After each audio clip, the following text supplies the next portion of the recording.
Aluma Capital, altyd aan die groei. Dit is tyd vir volgens grondbesprekings en Christel Cornelissen sluit volgend by ons aan. Goeiemôre Christel. Dag sy kollegas.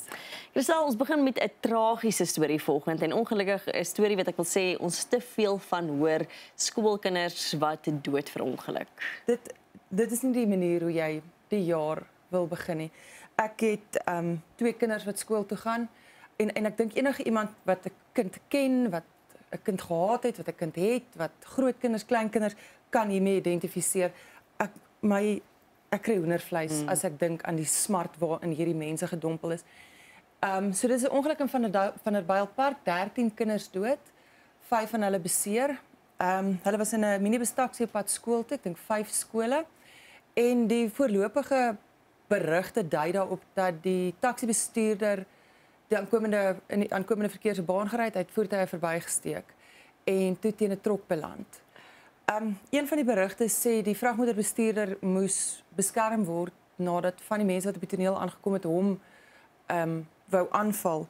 Nou moet 'n mens begrip hê, weet mens speel nie chicken met 'n vragmotor nie.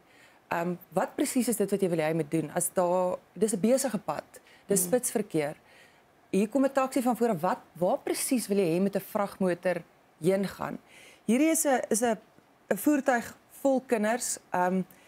Nooddienswerkers sê dit was waarskynlik een van die, ek wil sê gruwelikste, maar waarskynlik ook een van die hartseerste tonele waarop hulle in baie lank was. As jy daaraan dink, as jy vandag jou kind gaan aflaai, 13 kinders is eintlik in sommige gevalle, ek dink aan 'n kleuterskool, dis 'n hele klasie. Ja. By die groter kinders is dis 'n halwe klas wat vandag weggeval het. Nou is ons hartseer. Maar ek dink die kruks in die saak is presies wat jy nou hier gesê het, is hoekom sien ons dit weer? En dan word ek woedend. Almal het op die toneel opgedaag. Al wat 'n LER is, al wat 'n verkeershoof is, hierdie mag nooit weer gebeur nie. Hierdie is onaanvaarbaar, daar's gebreke in wetstoepassing. Wie se skuld is hierdie? Nou sê hulle die ouers moet seker maak die kinders maak gebruik van padwaardige voertuie. Dink jy ek loop na die bus toe waar my kinders inklim en gaan maak seker die lisensie is geldig of ek gaan skop 'n tyre? Is dit wat ons waar's begin wetstoepassers se verantwoordelikheid in hierdie tragedie? En ek dink dit is ons is hartseer en ons moet baie hartseer wees want hierdie is ek is naar vir om te dink waar hierdie mense gaan, maar as ons daar klaar is, moet ons regtig kwaad wees oor wat hier gebeur het. En nou moet ons terugkom by presies wat jy gesê het, is hoekom hou ons aan om hierdie te sien? Wie se verantwoordelikheid is dit om dit te stop? Ons as ouers 100% het 'n verantwoordelikheid om seker te maak ons stuur ons kinders op veilige maniere skool toe. Dit maar ons is ook afhanklik van ons regering en ons wetstoepassingsbeamptes om ons te help om ons kinders veilig te hou. En hulle is besig om klaaglik te misluk. Hier is 13 kiste vandag waarvoor niemand 'n verduideliking het nie. Het is interessant, want Tom Chilwane het gesê, ja, 'n kind moet eerder laat kom as glad nie daaraan kom nie. En ek wil gaan, is mooi woorde. Ja, dit is pragtig woorde wat jy sê, maar jy is heeltemal reg, want waar is die konsekwentheid in wetstoepassing wanneer daai taxi of die bus nie vol kinders is nie? Moet hy nog steeds gestop word as jy 'n kar verbysteek waar jy doen nie? As jy iewers in 'n pad stop wat jy moet jy aangevat word, verstaan? As jy oor 'n rooi lig ry, moet jy aangespreek word, maar ons doen nie dit nie. So ons is nie konsekwent in hoe ons padreëls toepas nie. En dan gebeur sulke tragedies en soos jy sê ewe skielik daag almal op en vra, maar hierdie kan nie gebeur nie. Maar ons laat wetteloosheid toe. En dis die hartseer deel daarvan. Dit begin klein. Waar was hulle? Was daar op enige stadium was daar 'n patrollievoertuig wat gekyk het? Weet die een van die ander beweringe is dat hierdie minibus oorlaai was. Daar was te veel kinders in die voertuig gewees. Is al ooit voorgekeer? Waar is hulle vandag? Word hulle ontplooi op brandpunte? Wys hulle vir my. Kom ons maar eerlik, in die oggende is daar hier in ons area in Pretoria Oos telke male ry 'n mens verby bussies wat kinders skool toe vat waar die bestuurder op sy selfoon sit en praat en heen en weer deur die verkeer ry sonder om sy flikkerligte te gebruik en jaag om oor 'n oranje lig te kom wat eintlik rooi is. Okay, Peer, nou jy sien dit. Wat sien jy nog? Sien jy 'n blou lig agterom? Waar is byvoorbeeld, ek kry hoeveel keer ook in Swane en dan sien ek die metropolisie sonder veiligheidsgordels in hulle voertuie op hulle selfone. Dis wetstoepassers. Dis die metropolisie wat dit self doen. Ek sien nie daai mense wat voor hulle oor die rooi lig ry injaag en aftrek nie. Dit is wanneer hulle wel op die pad is. Wanneer as jy in spitsverkeer met Tshwane Metropolisie lid gesien langs die pad staan by 'n verkeerslig of 'n stopstraat en patrolleer dat dit op die regte manier gebruik word. Ek kan nie onthou wanneer laas nie. Jy sien, die mense wil nou sê dit is wat hulle noem van die whataboutism. Soos daar waar ek werk toe ry, is daar ons weet hulle is daar. Hulle sit daar want dit is 'n lekker afdraande. So nou vang hulle jou vir spoed. Nou kan jy sê goed, dis is gevaarlik. Jy weet jy moenie so vinnig op die pad ry nie. Maar hulle weet ook mense gaan net dit en jy moet weer stil hou. Is hierdie 'n geld maak Besigheid? operasie of is dit 'n veiligheidsoperasie? Correct. En ek dink as 'n mens beperkte hulpbronne het wat ons in Suid-Afrika het, dan moet jy gaan kyk waar dit saak maak. En ek dink hier maak dit saak. Hierdie moet ons almal woedend maak. Niemand moet vir my vertel hulle stuur nou psychosocial support na al wat 'n huishouding en skool is nie. Dis te laat, meneere. Heeltemal te laat. Daar waar dit saak maak. Moet 'n mens 'n munisipaliteit se geld in 'n 2,2 miljoen bokspromosie deal op WhatsApp inbetaal of wat moet 'n mens doen? Wat moet 'n mens doen, Peer, as jy nou 'n bokstoernooi wil hê? Luister, ek dink hoekom hierdie storie mense oog vang, is ek dink mense amper, wel ek het amper begrip met die bokspromoters. So hierdie dis die Buffalo City munisipaliteit in Oos-London. So in September was daar 'n bokstoernooi geweest en daar was klaarblijklik 'n mondelingse ooreenkoms, 'n WhatsApp oproepie geweest wat gesê het ons gaan hierdie bokstoernooi, jy weet ons wil borg en die toernooi is aangebied soos wat dit aangebied moet wees. Die stadsraad het sy waarde gekry vir weet sy borgskap, maar hulle het nooit betaal nie. En toe die promotorsmaatskappy het hulle hof toe gesleep. Dit 2 jaar gevat. Die gevolg nou is dat die Balje sommige praat van 19 voertuie, sommige berigte praat van 22 voertuie gaan vat het uit hulle vloot en gesê het julle skuld hierdie mense 2,2 miljoen rand en ons vat nou julle voertuie, jy weet om julle skuld te delg. Dit het 'n rimpel uitwerking. Nou die Buffalo City owerheid het 'n geskiedenis van hulle praat van ydelheidsprojekte. Het hulle 'n bokstoernooi nodig gehad? Miskien nie. Is hy aangebied suksesvol geweest, die metro het gekry waarvoor hy betaal het, behalwe dat die metro nie betaal het nie. En ek dink dit is hier waar ons as belastingbetalers amper kan identifiseer met die bokspromotor. Ons betaal ook ons belasting. Elke maand ten volle, nou soek ek iets terug. Dit is presies wat hierdie, ek het vir jou my kant van die ooreenkoms nagekom, so wat doen jy? Soos wat ek hier ry, kyk ek, en die saaipaadjies is vuil. Die stormwaterdreine stort in een. Julle weet, ons kry boodskappe van raadslede wat sê, goed, die slagwate was opgevul, dan almal baie bly. Nou het dit gereën, nou sê hulle, ons waarskynlik nie die slagwate is weer oop. Hoe is dit waarde vir geld? Hoe is dit 'n owerheid wat sy kant van die ooreenkoms nakom? En ek dink dit is hoekom dit 'n mens kwaad maak. Hier was nie 'n behoorlike kontrak in plek nie, klaarblyklik, en nou is daar 22 karre uit 'n vloot gehaal. Hier is mense wat straatligte moet herstel, hulle moet elektrisiteit gaan regmaak, waterpype, en dis net weg. Al wat ek wil eintlik weet is die hoof dan nou ingeroep en jy word nou laat gaan want jy kos die staat en die belastingbetalers. Hoeveel mense ken jy wat so laat gaan word? Nee, niemand nie, maar dit is wat ek wil hê moet gebeur, Christel, want dit is presies wat 'n mens wil sien. Jy kos die Engelse noem dit mense. Consequence management. Presies. So jy het droog gemaak, nou gaan jy 'n prys betaal daarvoor. Ja. Want anders betaal ek die prys. Ons as belastingbetalers tel die hele tyd die rekening op vir simpelheid, man. Christel, dan moet ons praat oor Donald Trump en dit is so moeilik om oor Donald Trump te praat want mense sê sy naam en dan word jy aangeval as jy enigiets negatief sê. Maar Donald Trump wat aanhou met hy wil Groenland negatief, positief. So Donald Trump wat aanhou hy wil Groenland hê. Ek weet ek sukkel om te verstaan. Iemand moet my verduidelik sou sê ek wil dit goed praat. Hy ook. As hy sê hy gaan dit net annekseer, ek verstaan nie. Die Europa verstaan ook nie. Europa verstaan ook nie. Kyk, Donald, dit is moeilik om te verstaan en ek gaan hom nie sit te verdedig nie. Kyk, nee, ek hou te veel van myself om dit te doen. Mense is alles kwaai, jong. Groenland, ja. So wat Donald Trump gesê het, hy het vir Denemarke 'n boodskap gestuur en gesê hy het nie die Nobelprys gekry nie. Vir vrede en hy het 8 oorloë gestop, sê hy. Nou sê daar's vra oor hoe akkuraat sy feite hieroor is, groot kommer oor hoe akkuraat dit is. Kyk, ek dink hy was 'n bietjie prematuur met die hele Nobelprys ding. Ek dink hierdie jaar kon hy moontlik 'n regmatige aanspraakmaker daarop gewees het. Ek dink verlede jaar, onthou dit vat maande. Hulle doen dis nie net 'n ding wat toegeken word. So ek dink hy was dalk so 'n bietjie oorhaastig. Maar wat hy nou vir Groenland vir Denemarke sê is eintlik in kort is hulle skuld. Jy weet, en nou hoef hy nie meer net oor vrede te dink. Vrede is belangrik, sê hy, maar hy hoef nie meer net oor vrede te dink as hy nou na Groenland kyk nie. Die ding met hom is hy het die reëlboek nie net by die venster uitgegooi nie. Hy het boor het geryg, reverse en dit aan die brand gesteek. So dis baie moeilik om met hom te onderhandel. Weet wat is dit wat jy wil hê? Nou Groenland is strategies vir die FSA, hulle het 'n basis daar en hulle monitor missiele. Nou hy sê hulle moet dit hê om veiligheid te verseker. Dis moeilik om te begryp. Weet net omdat jy die grootste is, beteken nie jy kan net vat wat jy kry nie en ek dink dit is wat by mense 'n ongemak skep. Weet en om nou ook te sê maar aan die een kant sê jy het 8 oorloë gestop en aan die ander kant sê jy in 'n boodskap maar ek hoef nou nie meer net oor vrede te dink nie. Nou moet ek dink aan Amerikaanse belange. Die man is geweldig verwarrend, maar hy praat ook in oordrewe taal en ek dink dit is iets wat 'n mens van Donald Trump moet begryp is alles is 'n hiperbool.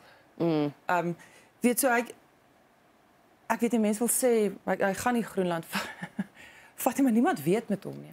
Hy is ongelooflik onvoorspelbaar. Ek dink die waarheid is heeltemal reg, niemand weet nie. Verstaan, daai dreigement het nog nie opgehou van ons wil Groenland hê nie. Daar was selfs 'n afvaardiging na Groenland toe om te gaan praat met die burgers om te hoor wat hulle sê.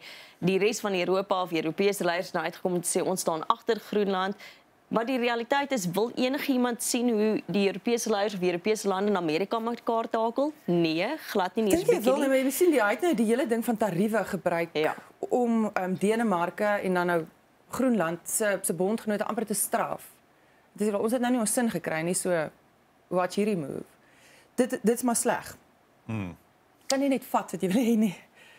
Dan gepraat van sleg, British American Tobacco is nie altyd iets waar 'n mens gesels as jy wil gesels oor gesondheid en dies meer nie, maar as jy kyk na die hoeveelheid werksgeleenthede wat hulle skep in Suid-Afrika, moet 'n mens tog daaroor gesels. En nou is hulle op 'n punt en jy het dit in die nuus ook gedoen, dat hulle enigste fabriek in Suid-Afrika sal moet sluit as gevolg van onwettige sigarette wat die industrie oorneem. Ja. Dit is eintlik waaroor dit gaan. Dit gaan nie oor is jy gekant teen sigarette of nie. Dit gaan oor wat hulle sê is die beleidsomgewing het eintlik misluk afdwinging. Dit is dieselfde soos wat ons nou nog gepraat het oor padveiligheid. Dit is dieselfde met onwettige sigarette.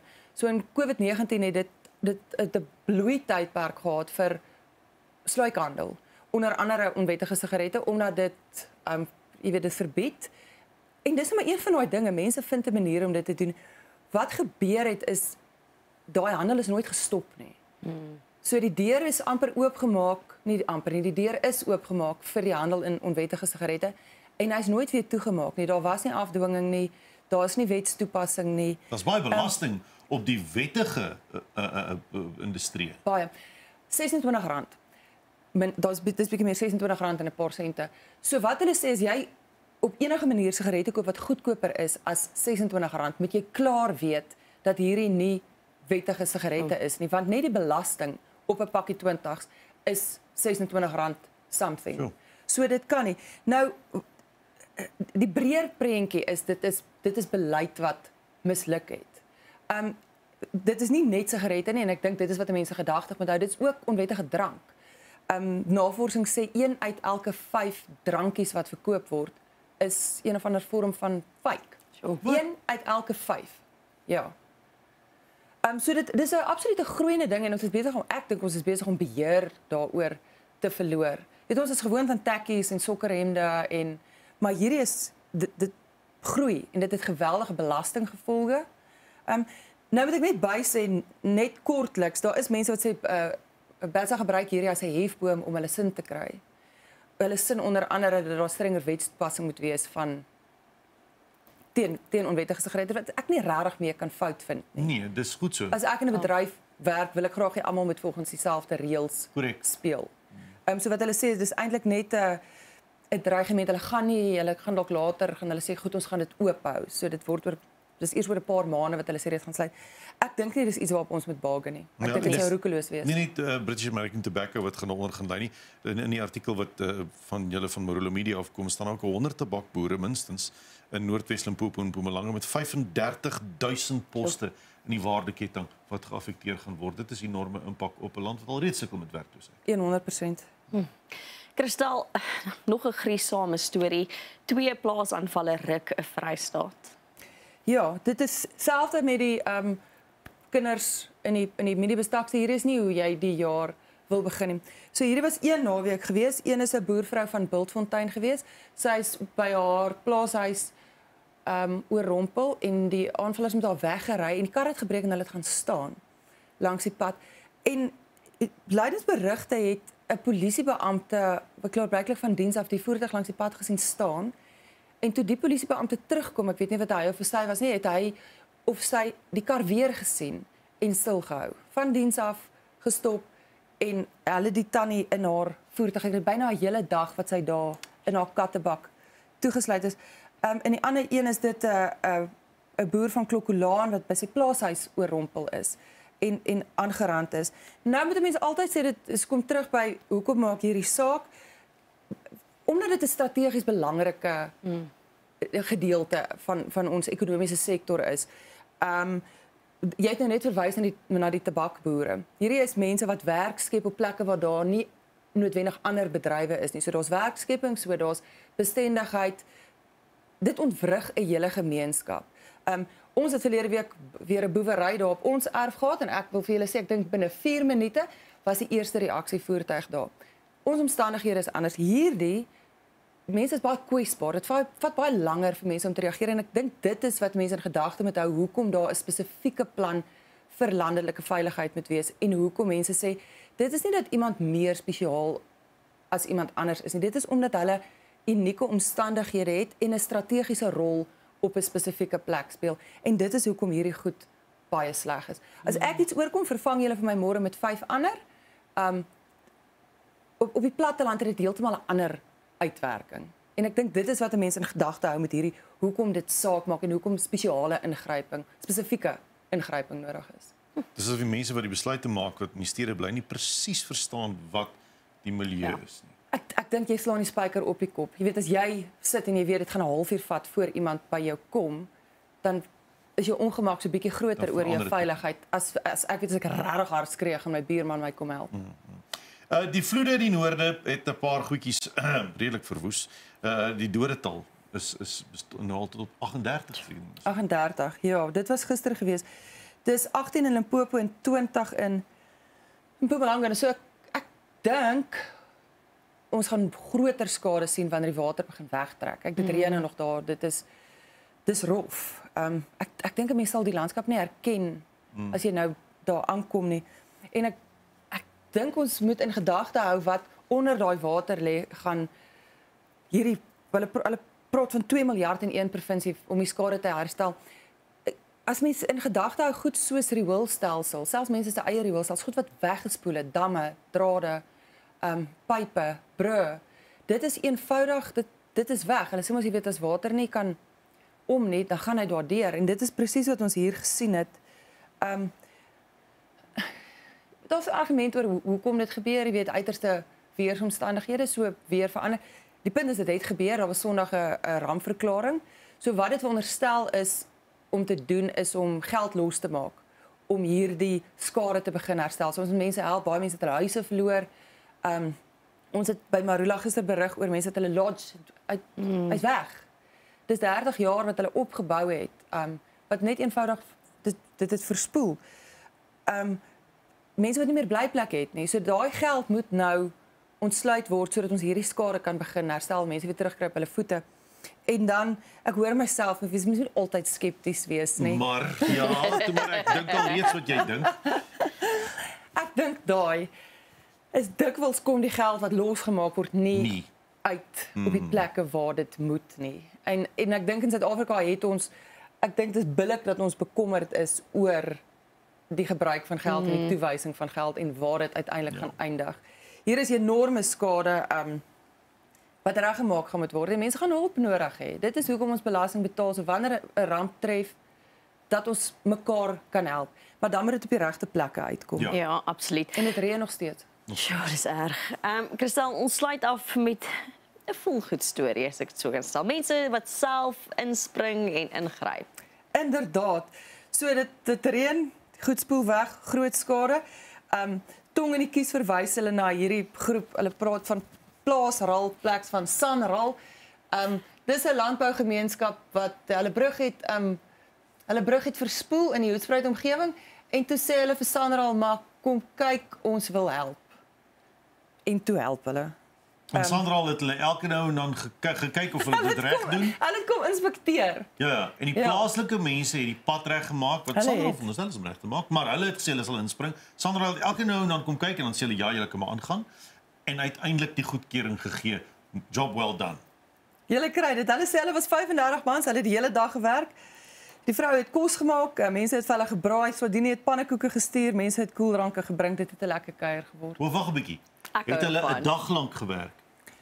Ja, maar Het hulle nie 3 maande lank gekontrakteer eers op tenders en hulle het pannekoek geëet en hulle het koeldrank gedrink en hulle het gekuier en hulle het gebraai.